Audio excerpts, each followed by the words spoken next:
Hello everyone, welcome জনাইছো সকলকে YouTube channel happy home আসামৰ এটা নতুন ভিডিও লৈ আজিৰ ভিডিওটিত আমাৰ অসম চৰকাৰৰ কৰ্মচাৰীসকলৰ লগত জড়িত এটা বিষয় আলোচনা কৰিম আৰু আশা কৰিছো ভিডিওটো শেষলৈকে চাব আৰু আজিৰ এই বিষয়টো বহুত দৰকাৰী বিষয় আৰু কিছুমান কৰ্মচাৰীৰ কাৰণে অত্যন্ত জৰুৰী বিষয় আমাৰ অসমত যিবিলাক অসম চৰকাৰৰ অধীনৰ কৰ্মচাৰী আছে তাৰে ভিতৰত এনেকুৱা কিছুমান মহিলা কৰ্মচাৰী আছে যিসকল বিশেষভাৱে সক্ষম বা ডিফাৰেন্টলি এবলড এতিয়া এই বিশেষভাৱে সক্ষম যিখিনি আমাৰ কৰ্মচাৰী আছে বা মহিলা কৰ্মচাৰী আছে তেওঁলোকক চৰকাৰে এটা এলাউন্স দিব আৰু সেই এলাউন্সৰ পৰিমাণ হ'ব মাহিলি 1000 টকা এতিয়া সেই 1000 টকা কিয় দিব যদি সেই ডিফাৰেন্টলি এবল মহিলা গৰাকীৰ বিশেষভাৱে সক্ষম মহিলা গৰাকীৰ যদি নিজৰ সন্তান আছে বা ল'ৰা ছোৱালী আছে সেই ল'ৰা ছোৱালী বা সন্তানৰ বয়স 18 বছৰ নোহোৱালৈকে সেই 1000 টকাকৈ চৰকাৰে তেওঁক দৰমহাৰ লগতে এক্সট্ৰাকৈ 1000 টকা দিব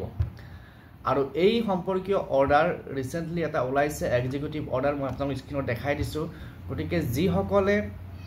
এই কেটেগৰীত পৰে অৰ্থাৎ যিসকল আমাৰ বিশেষভাৱে সক্ষম মহিলা কৰ্মচাৰী আমাৰ অসম চৰকাৰৰ বিভিন্ন ডিপাৰ্টমেণ্টত কাম কৰি আছে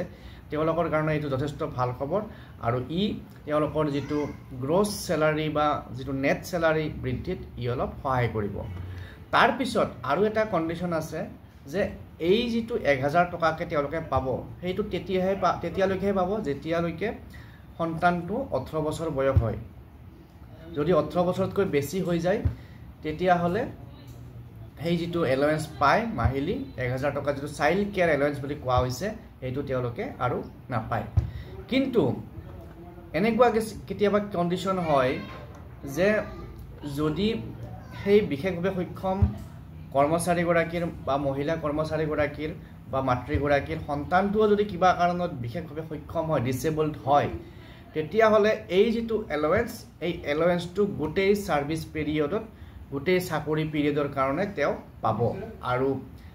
এই যেটো অৰ্ডাৰ ওলাইছে এই অৰ্ডাৰটোত এইখিনি কথা উল্লেখ আছে গতিকে আমাৰ যিসকল বিশেষভাৱে সক্ষম মহিলা কৰ্মচাৰী আছে তেওঁলোকৰ কাৰণে এইটো যথেষ্ট ভাল খবৰ আৰু এই যেটো বিশেষভাৱে সক্ষম কৰ্মচাৰীসকলৰ কাৰণে যেটো এই যেটো ব্যৱস্থা আনিছে এই ব্যৱস্থাটোৱে আমাৰ যেটো এটা মানে জাস্টিফিকেশন আমাৰ যিখিনি বিশেষভাৱে সক্ষম কৰ্মচাৰী আছে তেওঁলোকৰ প্ৰতি এটা সাপোৰ্ট আৰু মেন্টেল সাপোৰ্ট বা ফাইনান্সিয়েল সাপোৰ্ট চৰকাৰে প্ৰদান কৰিব আৰু এই যেটো ব্যৱস্থা এই ব্যৱস্থাটো অকল দুটা সন্তানলৈকেহে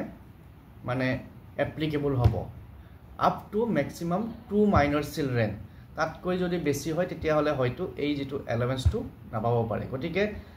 চৰকাৰৰ যেটো অৰ্ডাৰ আছে এই অৰ্ডাৰটোত আপোনালোকে যদি পঢ়ি চাই এই অৰ্ডাৰটো ওলাইছে যোৱা 23 জুনত এটা এক্সিকিউটিভ অৰ্ডাৰ যোগে এই অৰ্ডাৰটো ওলাইছে